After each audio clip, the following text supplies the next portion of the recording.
जो कि किसी को कभी नहीं दिखा, जो कि बच्चों को अगवा करने के बाद साये की तरह गायब हो जाता है। और उसने पुलिस वालों को अपने पास बुला लिया एक फैक्ट्री में कि आकर मुझसे मिलो, और पुलिस वालों को खत्म कर दिया। उसके बाद वो गायब होकर किसी को नहीं मिला। क्या ये किडनैपर है या कोई भूत? आज की जो स्टोरी है आप सुनने वाले हो, उसको सुनने के बाद आप यकीन भी नहीं करोगे कि ये बंदा रियल में एग्जिस्ट करता है या नहीं। चलो आज नादेली के साथ ये कहानी को स्टार्ट करते हैं। का दिन था, दोपहर हो रही थी, बहुत प्यारा सनसेट होने वाला था। कुछ ही देर में सब कुछ बिल्कुल सही था, लेकिन हालात तब बिगड़ गए जब एक बच्चे का खिलौना गुम हो गया।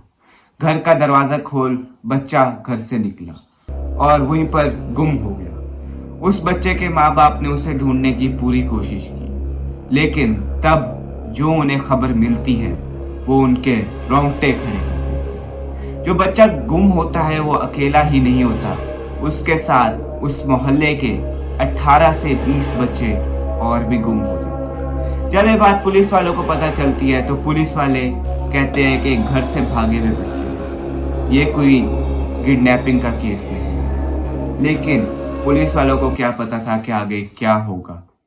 जब कहानी में ट्विस्ट आता है, जब दो बच्चों की लाश एक नदी किनारे मिलती है। उन बच्चों को बेरहमी से कत्ल किया गया होता है। जब गांव के जो शहर के कुछ लोग होते हैं वो जाकर उस लाश को देखते हैं और फौरन पुलिस को बुलाते हैं। इसके बाद पुलिस एक्शन लेती है और वो बच्चों को ढूंढना शुरू कर देती है। जो एक मशहूर किलर शैडो, उसी की निशानी उन्हें मिलती है। वो किसी को दिखा तो नहीं था, वो साये की तरह कहीं गायब हो जाता था, लेकिन उसकी एक निशानी थी। वो जब पहले भी कत्ल वगैरह करता था या किडनैपिंग करता था तो जहां पर वो बच्चों को अगवा करता था वहां पर एक चांदी का ब्रेसलेट छोड़ के जाता। अभी भी पुलिस वालों को वही ब्रेसलेट मिलता और पुलिस वालों को शक था शैडो किलर पे। अब जब पुलिस के हाथों ये गेम निकल जाती है तो पुलिस एक मशहूर डिटेक्टिव विलियम को हायर करती है कि तुम इस किडनैपर को ढूंढो। लेकिन वो विलियम अच्छा खासा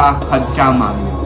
सब गवर्नमेंट जो होती है उस टाइम देने के लिए रेडी हो जाती है। विलियम हर चीज के ऊपर नजर रखना शुरू हो जाता है, हर सबूत को इकट्ठा करना शुरू हो जाता है कि वो द शैडो की तरफ पहुंच सके। जहां से वो शुरू करते हैं, जहां से वो पहला बच्चा है, उसे उस बच्चे का खिलौना भी मिलता है, लेकिन वहां पर चांदी का एक ब्रेसलेट भी मिल जाता है। अब जो विलियम होता है वो हर चीज को इन्वेस्टिगेट कर रहा होता है, लेकिन द शैडो हद से ज्यादा चला।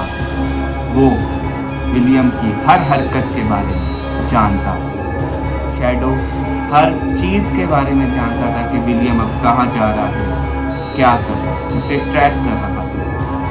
विलियम को इस बात का अंदाजा नहीं था। एक दिन विलियम को कॉल आता है और कॉल पर कुछ ऐसा वो बोलता है कॉल करने वाला। कॉल जो कर रहा होता है वो शैडो ही होता है। द शैडो विलियम को कॉल करके कहता है कि मुझसे एक फैक्ट्री में आकर मिलो और अकेले आना।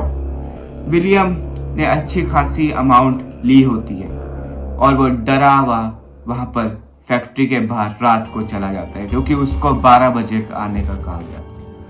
विलियम इंतहा डरा होता है, उसका दिल सीने में ही धड़का। विलियम फैक्ट्री के अंदर एंटर होता है। लाइट जो कि चल रही होती है एकदम से खत्म, गायब और बुझ जाती है। वहां पर अजीबोगरीब आवाजों की शनशनाहट होने लगती है।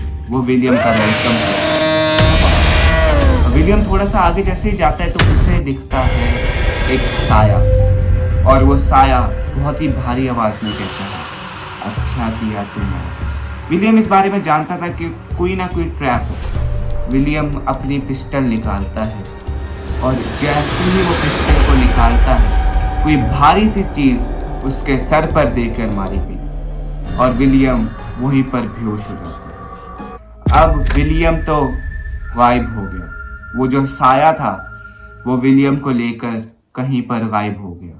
अब ना ही तो द शैडो मिला है कभी, और ना ही वो विलियम इन्वेस्टिगेटर, और ना ही बच्चे जो गायब हो रहे थे। अपने बच्चों का खास ख्याल रखें। द शैडो अभी भी खुलेआम घूम रहा है। Thanks for watching. Kidnapper William की कहानी। अगर आपको अच्छी लगी